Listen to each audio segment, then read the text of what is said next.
Hello, Agnes. Hi, Robin. What should we talk about today? You've already decided what we're going to talk about, which is inspiration. Um, so Do we need to tell people why that's important? um, I think I think on another episode you said something to the effect that motivation is one of the big mysteries for you, and maybe one of the big mysteries for an economist. Where does motivation come from? And inspiration is going to be interesting, at least in part, because it's a source of motivation. Um, Is it a so big source? I mean, can we bound it? Is it like 10% of motivation, 1%, 1 in 1,000? Is it a big fraction of motivation? I don't know. I don't know the answer to that question. But I think that um, uh, I think that one reason why we value inspiration is not in the quantity of motivation that we get from it, but in the times. So you can be quite depressed or down or just feel demotivated. And then something that is inspiring can pick you up at those moments. And so one thing that inspiration does for us is give us motivation at times when we would otherwise be depleted of motivation. And that might be especially valuable, even if it's not a large total amount of motivation. So in the power industry, there are some kinds of power sources that take a while to turn on.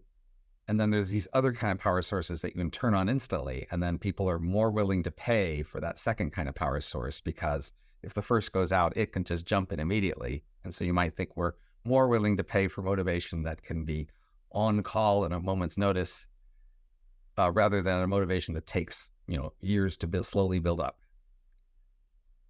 Yeah, I mean, I'm not sure. Like, I think that often if we thought that somebody had a switch they could flip to inspire us, that would actually itself undermine the inspirational force of what they say. But I think it's that there's a weird way in which inspiration can even be generic. So, like, I can be motivated to eat by being hungry, but the only thing that hunger can really do is motivate me to eat or to get food. It can't. Right. Often, even if what I need to do in order to eat um, is like if it's sort of sufficiently laborious. It's happened to me where like I'm in a hotel room and I'm really hungry, but like in order to get food, I'd have to like leave my hotel room and go and get something, and I'm just like not motivated enough, even though I'm quite hungry, right? Okay. So there's a way in which motivation is a kind of inspiration gives you some kind of a generic motivation. Okay. So inspiration has these two nice features compared to other motivations, even if it's Yeah. maybe a small part of the overall. One is that it appears at moments when we especially need it quickly, we could say, even if maybe we Yeah. want it to be controllable, it Right. might Right. still Right. appear suddenly especially when we need it. And then it might work across a wide range of behaviors and action areas, motivate us to do many things. Yes. Um.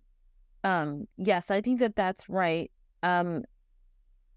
But there's like a reason we were interested in this question, which is like both of us read this manifesto, the futurism manifesto that Mark Andreessen made, and we were both struck, maybe for somewhat different reasons, by it's not seeming to us to be inspiring. And you largely agree with it, and yet you still don't find it inspiring.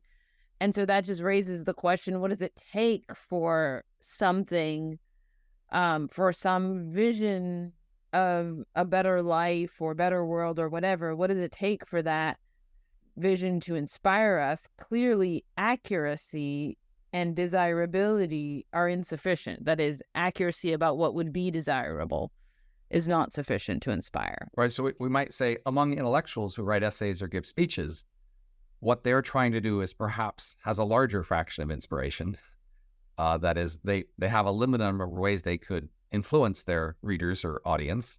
One of them is they could inform them or persuade them, and another is they might inspire them. And perhaps many of us in that mode hope to inspire people, so it becomes a larger fraction of the hopes of writers or speakers. And that makes it more relevant for us, being writers and speakers, to figure out inspiration. Right. I guess it seems to me that there are certain kinds of writers where a big part, like you are this kind of writer, where a big part of their brand is this person is not going to bullshit you, and they're going to tell it like it is, and they're going to give you an kind of accurate view of the unsavory aspects of the human experience. It seems to me it's going to be especially hard for people like that to be inspiring. But some of them are. So I have felt inspired by such people in the past, but it may be more of a niche thing. But I guess I think we learn something about inspiration by thinking about why, let's say, like reductive materialism or something, right? Like the idea that when you boil everything down, it's like matter in motion. And we can understand every highest ideal of the human experience in terms of just matter in motion. So reductive views in general are often thought to be like uninspiring, though perhaps true. And the people who avow them would say, look, you shouldn't care so much about being inspired that you are going to feed yourself a bunch of idealistic lies. So there is this kind of tension between the demand to be inspired and the demand to like see the world for how it really is. And if true, it's a very sad and difficult trade-off. But since we initially don't think we understand inspiration, it seems premature to give up too quickly. Let's first figure out what it is and maybe how it works and where it works. And then maybe we can find a way that you could both be truthful and inspiring. It may not find it, but it seems to me first we want to just get to the bottom of this thing and figure out what's going on. I agree. I take myself just to be describing some surface features of inspiration, and that is one of them. Namely, there is a prima facie tension between kind of cynically or reductively telling it like it is on the one hand and being inspiring. That tension you may be able to get around it, right. But that on the surface, that's a very evident fact about inspiration. So here's another plausible correlative inspiration. So I take us maybe to be taking the simple intellectual strategy. Let's collect some correlates of this thing. I don't take myself to be taking that strategy, but go on. Okay.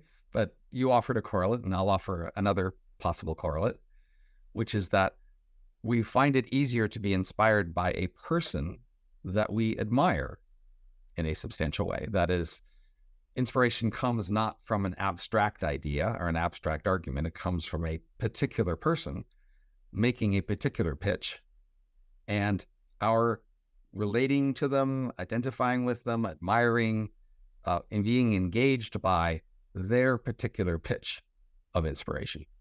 That seems to me an important element of inspiration. It's hard to pull away from a more particular pitch. A particular person tries to inspire us. And what we think about that person and the quality of that presentation. Famous inspirational speeches aren't just good arguments. They have these other characterizations of the speeches in the context that we admire. The person who's giving it, the day in which it's given, the cadence of the speech, the metaphors offered, the poetry of the language. All of these things seem substantially important in being inspired. Yeah, and often inspiration is going to be connected to something like having a hero or a role model. I think not always, but often. So that would be a case where your attachment to the person is going to be a big part of what does the work in being inspired by like their vision or what they say. So I've just been reading Callard in preparation for an event in a week. Girard. And his emphasis on mimetic desire would say, in essence, that to inspire you to desire something, what someone needs to do is to inspire you to want to be like someone or to have what they have. that they need to be, in your mind, the sort of person worthy of that kind of jealousy or envy or admiration. And that's a big part of what would make you like something or want something. Yes, I think that that's right. But I also just think the people who inspire us are often going to be people who speak to the things that we want. It goes both ways. So I mean, so the reason I brought up the reductive view and how that is typically uninspiring is that I think that for all of us, there are a bunch of values that we have where we don't feel like we have a very good grip on those values. Things like courage or friendship or religious values. Like we would say that we value those things, but they feel kind of fuzzy or hazy to us. And the people who we find inspiring are often the ones who we feel like they put us in better touch with those values. And so I don't think it's just we decided to admire some people and then whatever they say is going to go. Right. I think we partly pick those people because they're the ones who kind of channel for us something that we anyways wanted to get a clear grip on. Although the causation could go in either direction. It could be that they give us a clear grip and then we like them more. It could be that we like them more and then decide we have a clear grip because we like them more. So either way could work. Yeah. And so maybe like insofar as we're interested in the case of, let's say, rightful inspiration, that is, you brought up earlier, well, could there be a kind of inspiration that didn't involve lying or that didn't involve deception or bullshit or whatever? We're going to be interested in the case where your attachment to the person is driven by the fact that they do in fact put you in touch with a value that is in fact good. So we could call that rightful inspiration. So yeah, it could work both ways, but we'll be especially interested in the cases where it's veridical in some sense. So this may be a slight tangent, but it occurs to me that there's this literature on authenticity. And most people say they want to be authentic, and appeals to authenticity do seem to inspire people somewhat. And the literature on authenticity says that when we ask people about different versions of themselves and which is the most authentic version of themselves, they tend to pick the version of themselves that other people like most as the most authentic. That is, whichever version of you is the one that other people would praise or admire is the one you decide is your authentic self. Mm-hmm. Which seems related, at least. That is, you are inspired to this version of yourself, this vision of yourself, to the degree that you can see other people embracing and supporting and admiring it. Right. And it may be that there are other things about yourself that you think are good and that you would be very happy to call your authentic self, but you just don't have enough help from other people in getting a grip on those things. And so they're just sort of too blurry for you to say, that's me. And if somebody came along and admired you for that, all of a sudden it would become your authentic self in the sense that you really would become sort of clear on what that thing was by way of that person's help.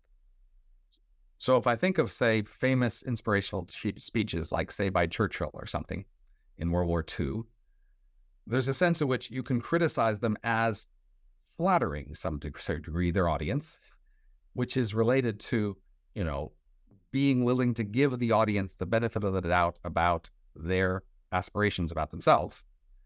That is, Churchill's speech says, our situation is tough here, but in essence, I believe that you are up to this. You can be told the truth and you won't shy away and you will stick with this out till the end because, like me, you are determined and you are noble and you are, just and won't falter, right? And this is a common formula in standards like inspirational wartime speeches or something, right? Is to express a confidence in the audience that might seem unjustified in some objective terms, but seems to be emotionally true, that they are actually confident in you, and they are holding up this version of you that you might aspire to and might hope to be, and they're saying you can do it. I mean, this is almost classic inspirational speech, right? Like coach at halftime, you can win this game, right? It seems like there's not more than an accidental connection here between inspirational speeches or versions and finding a way to let an audience believe in themselves in a certain way. Yeah, I mean, more broadly, you might think that all persuasion involves flattery. Because in general, if I'm persuading you of something, I'm trying to get you to believe it.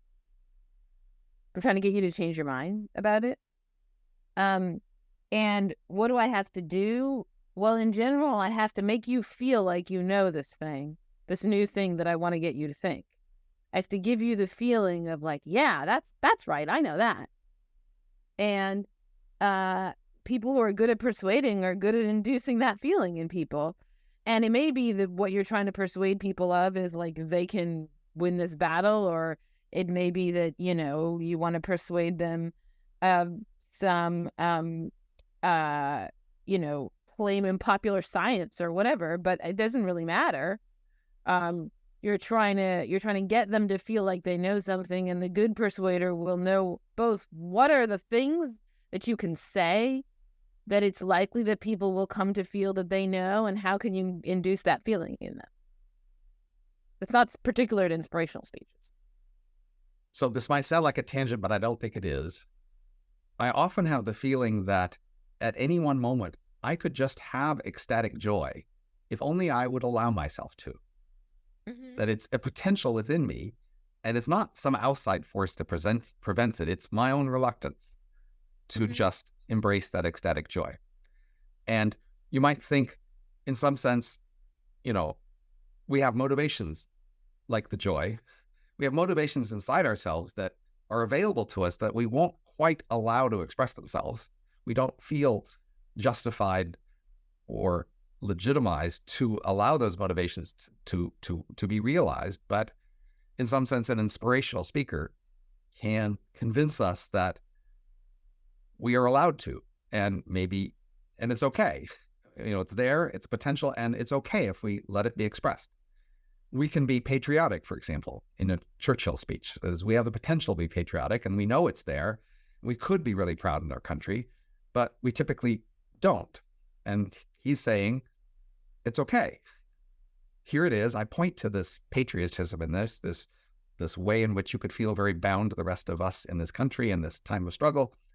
And I'm going to tell you that you can, and point you to it, and then you will then release this block on your motivation and then feel inspired. Yeah, so I think that's a really good connection. But I think there's a really important distinction between the joy and the motivation, because joy is just like pleasure and happiness. But motivation is like going to drive you to do stuff, right? So those are very different sorts of states. And so you might say, well, so I think we can explain why you don't just allow yourself to feel the joy all the time. Freud called that like the pleasure principle. In effect, one of the things that he found to be the most puzzling things about psychology is, why don't we just hallucinate the satisfaction of all of our desires and die because we never get food, because we're able to do that. So why don't we just do it all the time, right? So his whole theory of psychology is built around trying to solve that problem. That's sort of like the problem of why don't I just feel joy? But the problem of why don't I just feel motivation, I think, is slightly different, which is that each of us have decided something like, this much in life is enough for me. This is good enough. This is a good enough life. This is a happy life. This much health is enough health. This much money is enough money. This much love for my family is enough love for my family. All the things I have in life, like there's some amount where that's basically good enough. And because otherwise, how are you going to ever be like satisfied or happy? And so you're not motivated to try to get any more of those things, really, because you've told yourself it's enough. And there's something dangerous about the thought, no, you just have more of everything. Because that's also like being perpetually dissatisfied and just perpetually wretched, right? And nobody wants to go around being wretched all the time.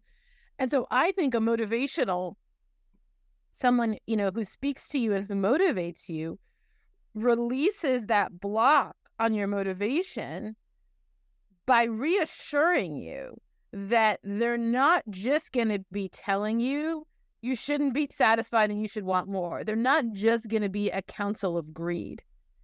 And I really think that is what is unmotivating about the Andreessen thing. Yay, progress. Right. It just feels like a counsel of greed. It feels like he's saying, look, however much you have now of wealth and health and entertainment and diversion and whatever, you just have way more of those things. And I think it meets up with this block saying, look, I've told myself that this is okay, what I've got, and that's good enough. And I think the truly motivating person doesn't tell you you can have more of all those things. They tell you can have some totally other thing. I think this is right. Imagine a salesperson trying to convince you to buy something. They could make the pitch, just buy more of everything. Right. Just open your wallet. Just buy everything you like, everything you see. And we're going to see, and that's not going to work. So we want to see a pitch that says why this thing as opposed to everything else. And say in the Churchill War speech or something, he's saying, this is a moment, an unusual moment in history. He's going to make you, they're really important to say, this is an especially unusual moment. And that's why you need to at least temporarily release this block on this particularly important motion, because we're not going to keep demanding this forever. We're just going to ask for this thing a few special times. And I guess I feel like the opposite of the invitation to motivation is the weariness of motivation. I definitely know that at some points in my life, I've just been pursuing some motive for a long time, like getting a degree or whatever it is. And there's a weariness. It's like, okay, I'm continuing to do this, but like, maybe I'm a bit sorry I committed to this because I have to keep going with this. Because I feel like I can't just drop motivations too quickly. I'm reluctant to adopt them because once I adopt them, they're just going to be there for a while. And they're going to play out. And then at some point, I could just be really weary and tired and broken down by that motivation that could have just, I'm going with it, but geez, maybe I shouldn't have. It's like writing a book. Right. You're describing my life right now. Right. Exactly. That's why you're reluctant to decide to write a book, right? Somebody has to inspire you to write a book in the first place, you or somebody else. And that's the reluctance that they have to overcome, is because 2/3 of the way through writing the book, you're just going to be so tired of it. Right. So that seems like almost an independent problem, which is that certain sorts of motivations are hard to sustain over a long period. Like hunger isn't. I mean, it comes and goes, and that's part of it, right?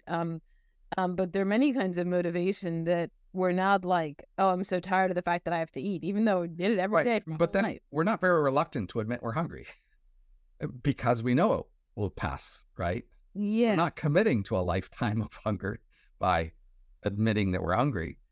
And so it's okay to say, are you hungry? And you're going, yeah, I'm hungry. Let's get something to eat. But like, suppose that you were like probably most human beings throughout time, which is that you never really got enough food. So you're always like a little bit hungry. And all that happened was your hunger would be diminished a little bit during some periods. I still feel like it's unlikely you would have been like, oh, I'm so weary of being hungry. There's just a way in which hunger sustains itself and you don't get like tired of it. I think you'd admit the peaks of hunger and you'd admit that. But when you got to the mild hunger, which is the usual case, you would not admit to that. You would just say, I had enough. And if somebody could press you, well, you could eat a little more, couldn't you? And you might admit it then. But what you're trying to say is like, I don't want to go through all my life feeling this presence of hunger. I'm going to have hunger be these special occasions. And this other thing, even though I could eat more, I'm not going to call that hunger.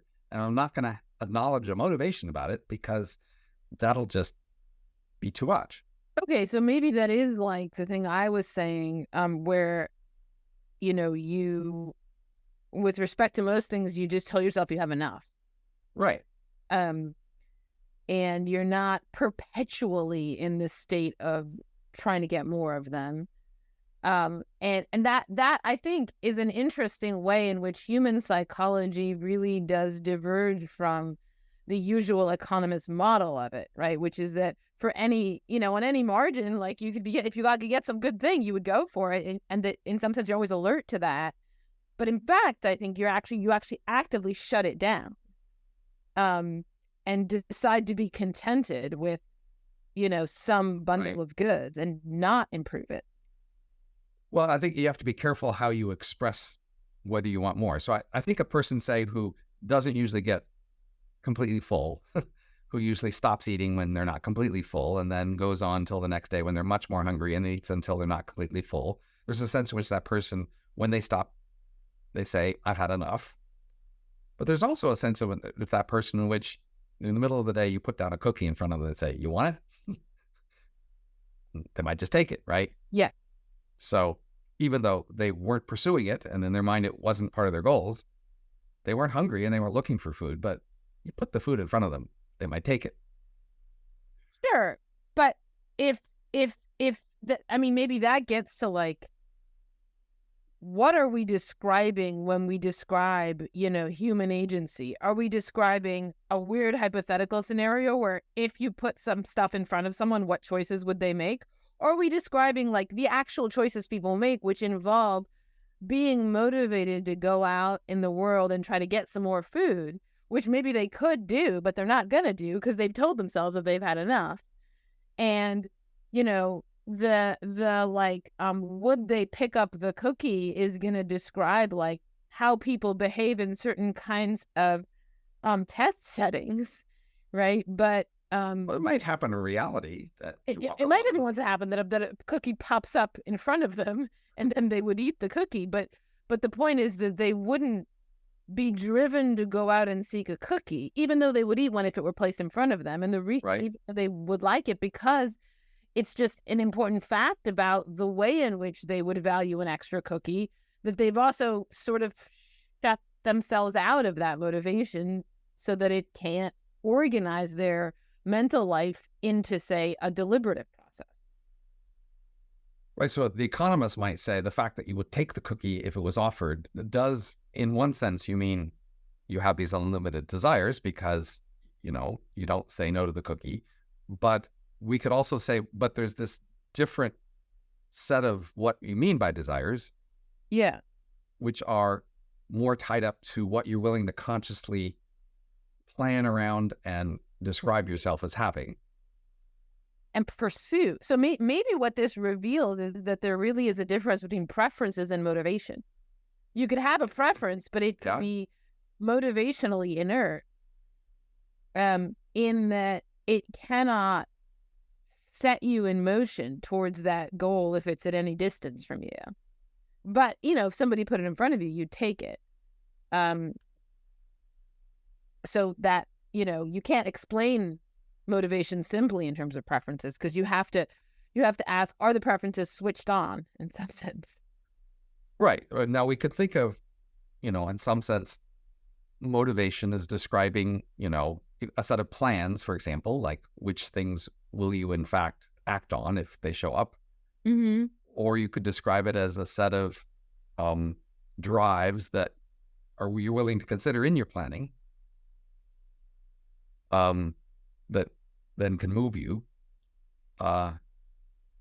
These all seem perfectly fine if I was making a formal math model, but the interesting question here is what's getting at the key puzzling part here. So to me, the puzzling part to keep my mind focused on it is that motivation feels like magic, the closest thing to magic in the world. That is, sometimes people are motivated and then they pursue things, and then sometimes they don't.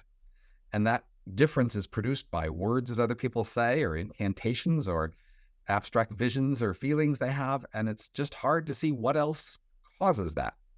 Like what makes the difference between someone, you and I have met people, even students sometimes, who just go, I don't know what to do. Everything just, I could do all these things, but I have no idea what I might want to do. And there's just these people who are in this situation that seem to be unmotivated. And yet, they have health and they have intelligence and they have options in front of them. And then there's other people who in similar situations seem very motivated.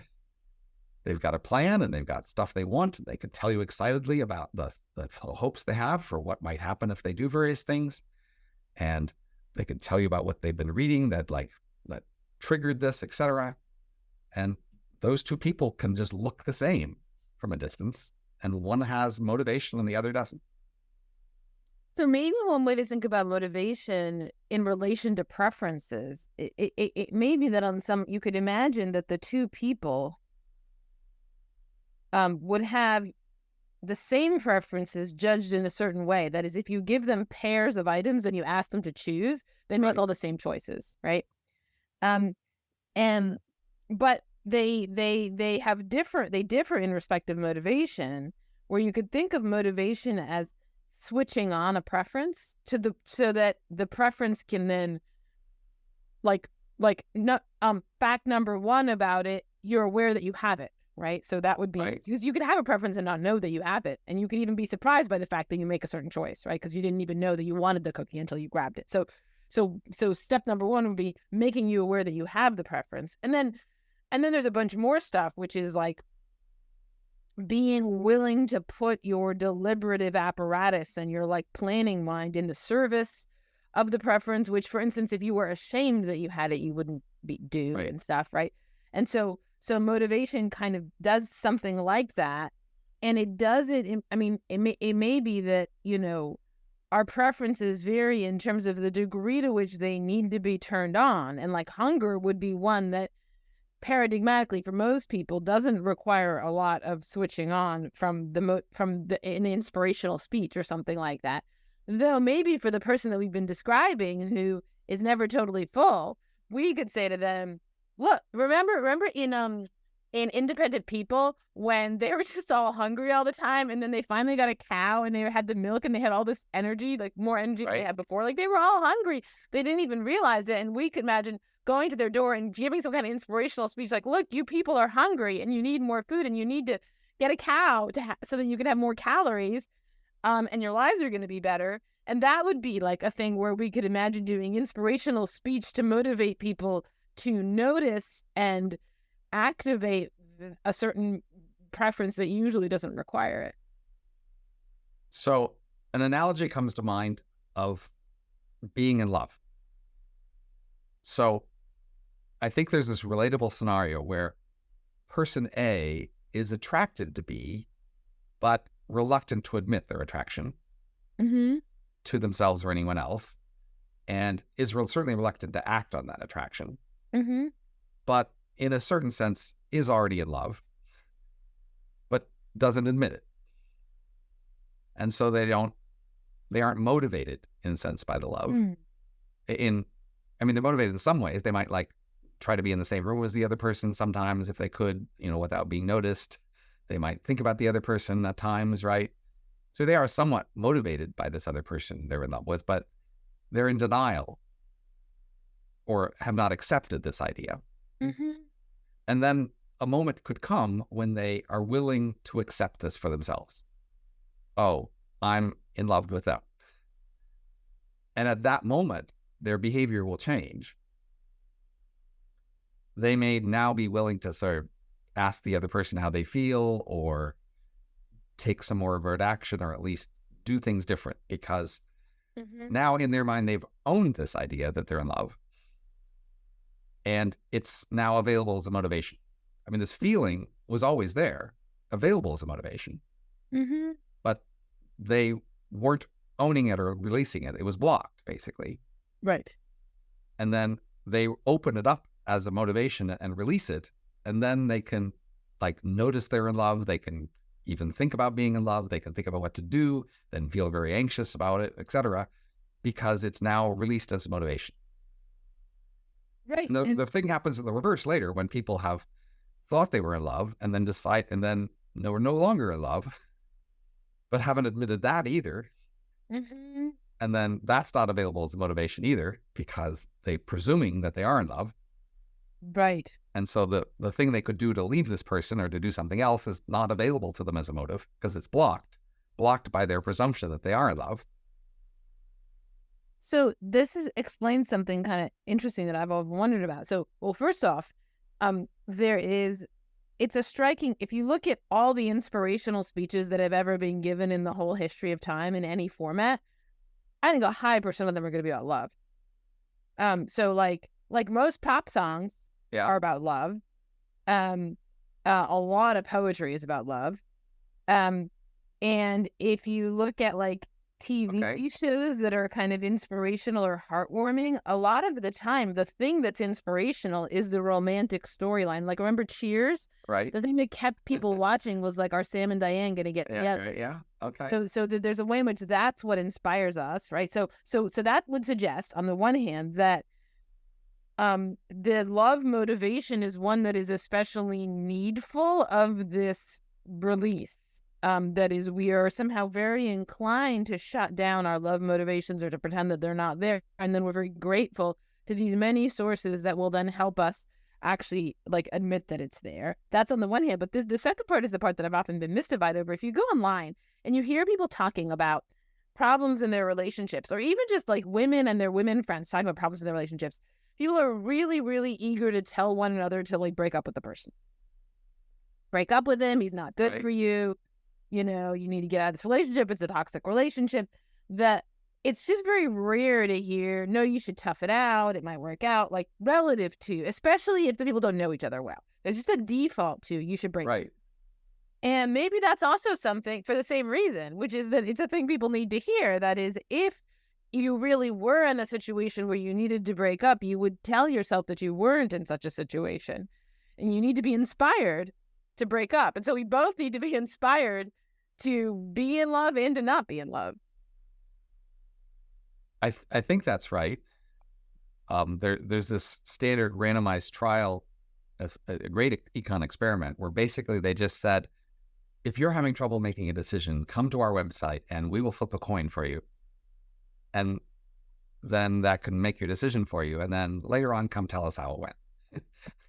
And what they found was that when people went with the coin flip decision to make a change, they were happier rather than when they didn't make a change. So on average, people, it seems, are holding back on change. So then the question is, why are people being reluctant to change? Well, that gets to the broader issue, right? So that speaks to the reason we don't is because we've told ourselves that we're okay with our lives as they are.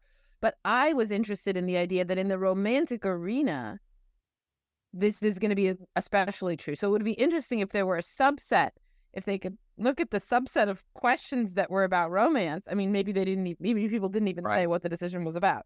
But if they had gotten information and if they looked at the romance questions and then they found that, like, here's what we should be predicting in some sense, that they would be even happier with their changes in that arena because we're even more stuck or even more blocked with respect to romantic motivations than generally. We're generally blocked. We're especially blocked.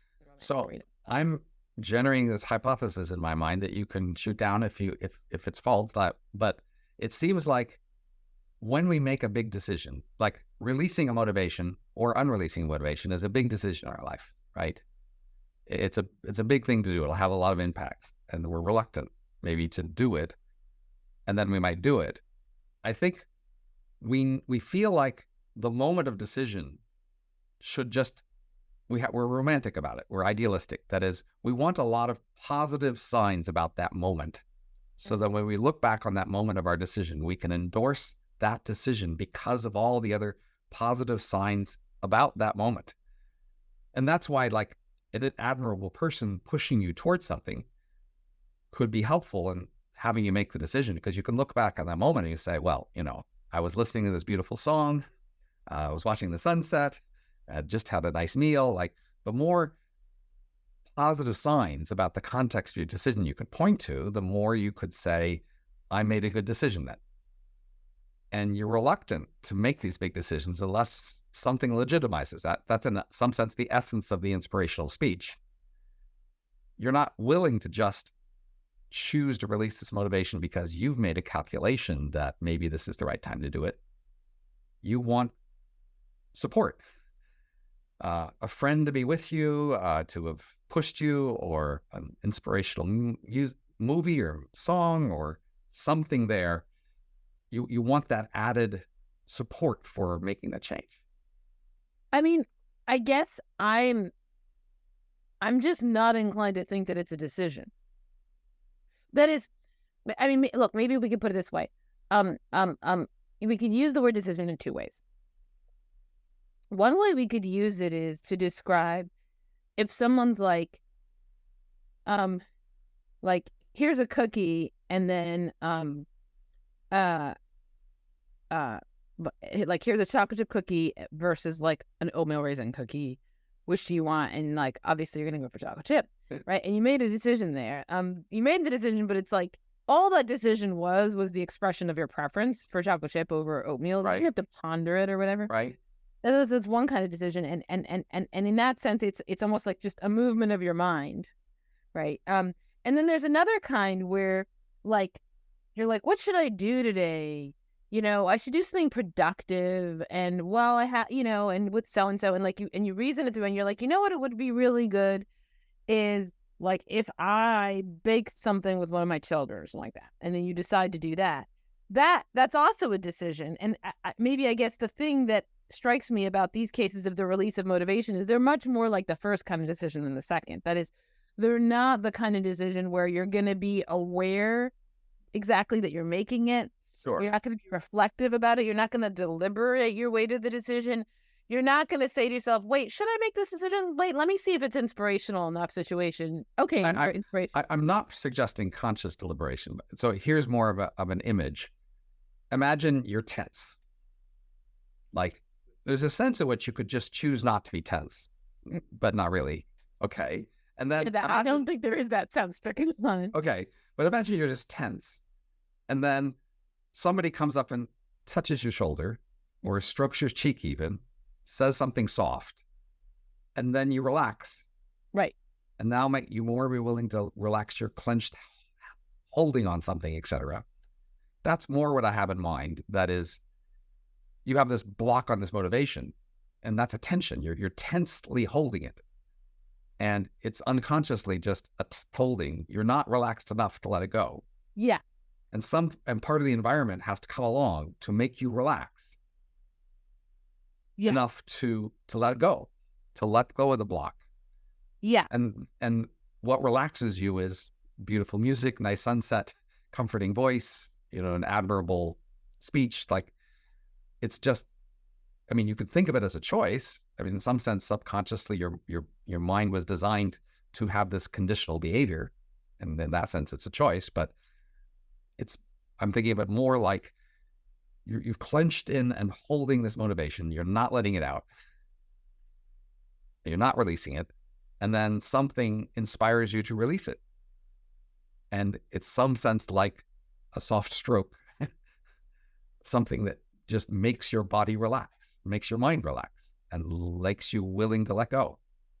It's interesting because, like, I get why you're talking about relaxation, but it's often the case that these sort of inspirational speeches, what they do, it feels like the opposite of relaxation. And it's going to energize you, right? But energizing and relaxing aren't exactly opposites. Yeah. That is, sometimes you could just be clenched, right, and frozen in tension. Yeah. And there's a lot of energy in the tension, but it's a stable situation. Yeah. Right. And then when you relax, you can release something, and then there can be motion and energy in the release. Yeah. I wonder whether, like, this is,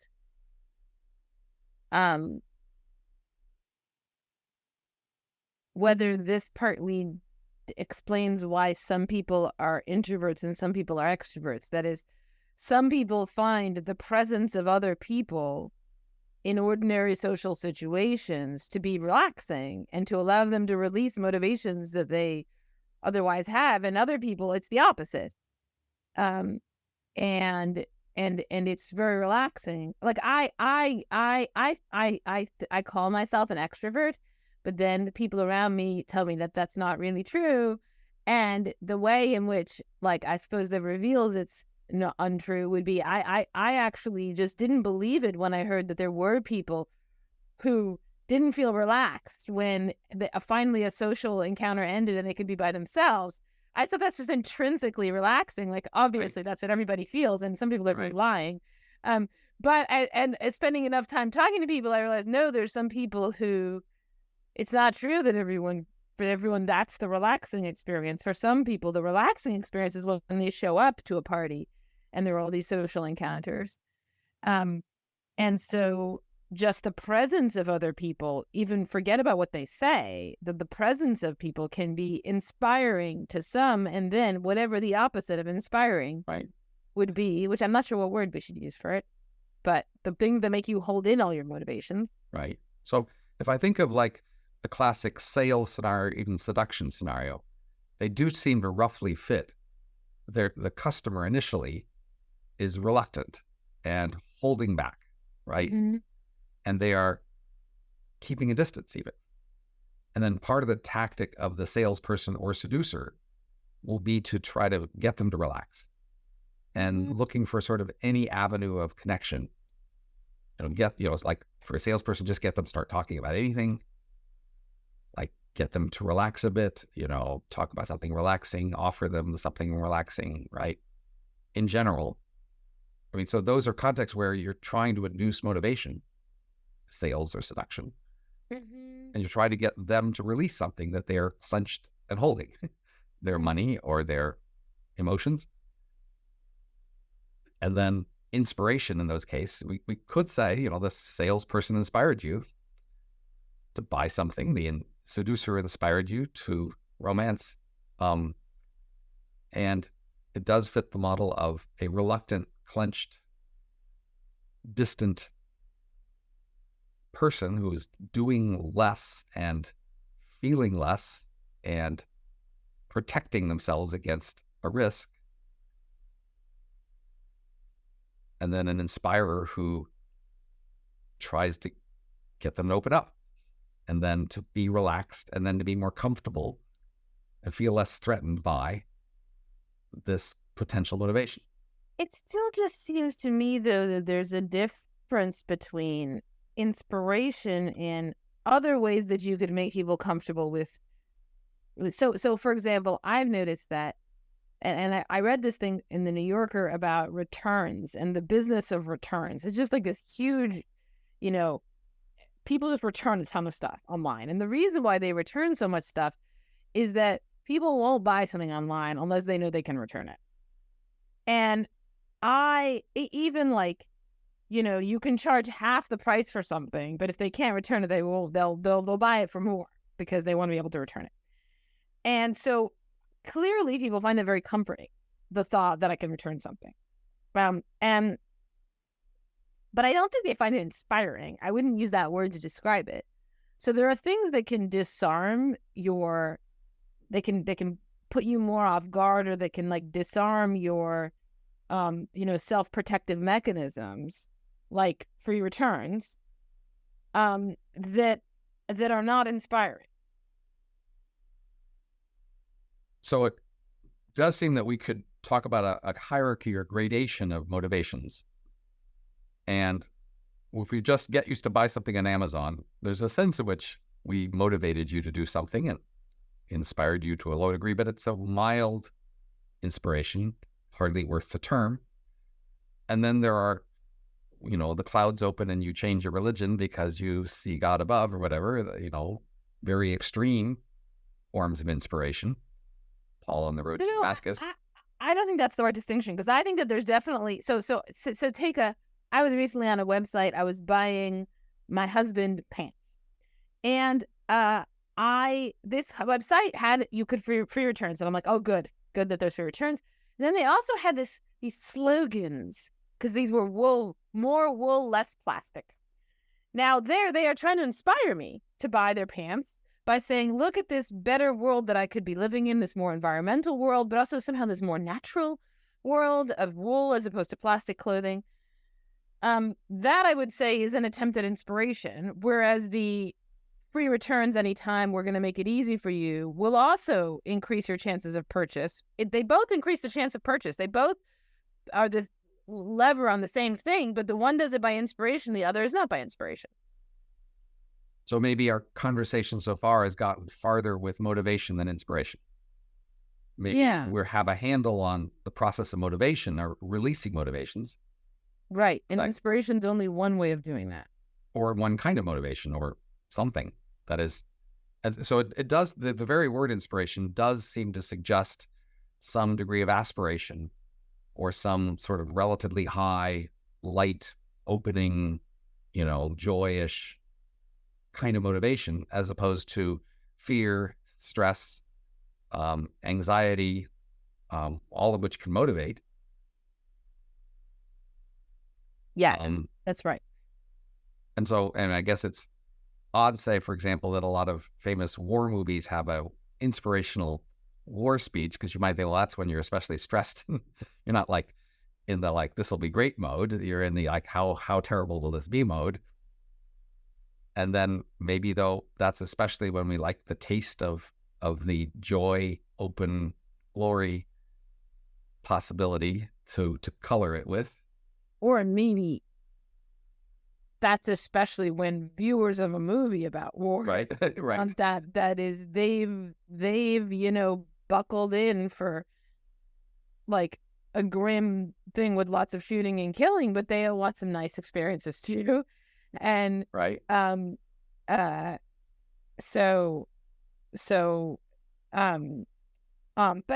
you're right. So I think the thing that I was saying earlier speaks more to the question of inspiration, namely,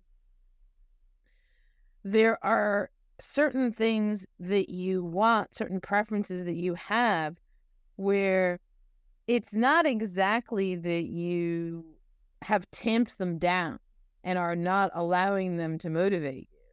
That may be true about your desire for more wealth or more health or whatever, more food or clothing. It's not that you've tamped them down.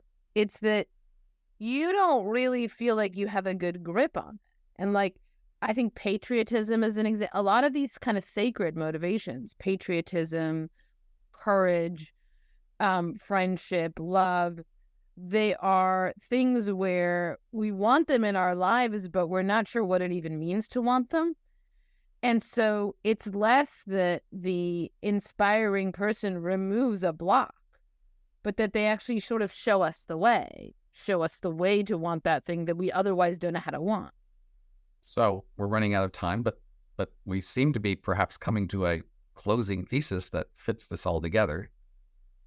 Let me just suggest that inspiration is sacred motivation, literally, and that in my recent analysis of the sacred, the key element of the sacred would be seeing things together with other people the same. And so an inspiring speech is going to not just point to something in you that you're already motivated by, but convince you that you and they and other people are seeing something the same by helping you see it, but also helping you see that they are seeing it at the same time as you in the same way. It's legitimately sacred to the degree that you and a community are seeing it the same. And in some sense, we never actually get that clear a view of sacred things, but we do get a clear view that we are seeing it, whatever we're seeing it the same.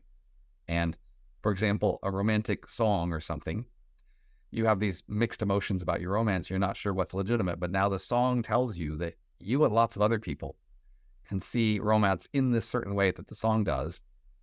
And that allows you to more see it yourself that way, because it's a sacred view of romance, and this is a community that you feel part of, and now you're more willing to release this version of this motivation inside you that fits this sacred view of romance described in the song. I guess the way that I would put it is that there are certain values that we're only able to pursue or to get into view with the help of other people. And so seeing it together with them is not some independent desideratum. It's just what it is to get a grip on this thing, because we just can't see it by ourselves. And that, somebody who kind of gives you a way to see it with other people both puts you on the track of it, but also kind of makes you feel reassured that we can make progress with respect to this thing, that we can all maybe we're getting better at it. We can get a clearer view. Someday we'll be able to grasp it well, something like that. I think we're agreeing on the elements of the situation, but maybe not necessarily agreeing on the causal order. What's the more fundamental thing causing the less fundamental thing? But we both agree that in this situation, there is a seeing something clearer and a seeing it together with others. And that these two elements are together allowing you to more release this motivation in a sense, because it's now more legitimate. And more able to act on. That is, if there's a more vivid version of it that you can then act on.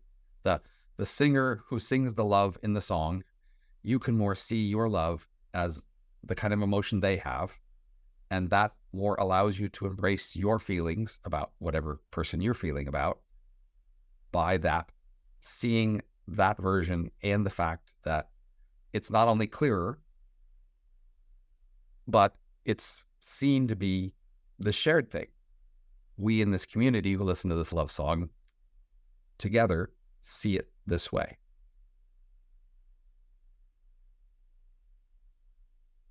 Yeah, I guess I just wouldn't talk in those cases about releasing a motivation, because it isn't as though you've kept it pent up. It's that you don't have any way for it to motivate you. That is, it's sort of like, suppose that I really wanted to read a certain book. And then you're like, well, look, it's right over there. And then I would go and get the book, right?